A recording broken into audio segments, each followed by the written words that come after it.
And with Derby just around the corner, finding a place to stay in Louisville is one of the first things in mind for tourists, with many looking for short-term rentals. WDRB's Molly Jett explains what homeowners in Jefferson County need to know if they plan on renting their space.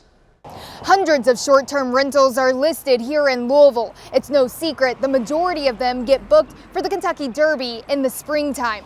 However, this year, most of them were booked well in advance. For the most exciting 2 minutes in sports, Derby 150 is a huge deal this year. A lot of people are coming in. There's a lot of anticipation surrounding it.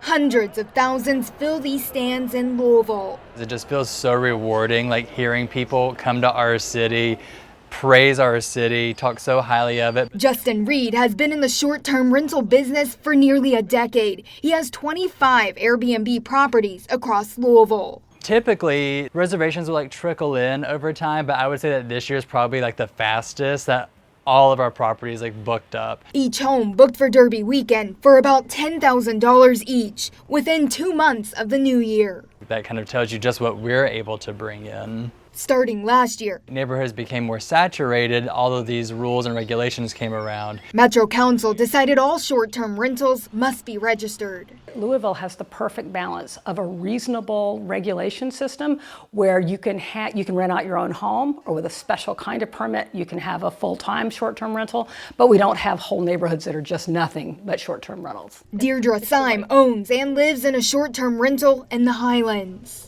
In some cities, you'll see whole blocks are taken over by Airbnbs and short-term rentals, and we've tried not to let that happen in Louisville. City records show at least 1,500 short-term rental permits in Jefferson County. You can see them on this map. Kentucky Tourism Commissioner Mike Mangitt says it has a significant impact on the state's economy. We also see around Derby especially is people who don't normally rent their homes or their apartments will do it around that weekend, simply because of the revenue that they can generate for one weekend. It may not be too late for you to legally rent out your own home for this Derby season.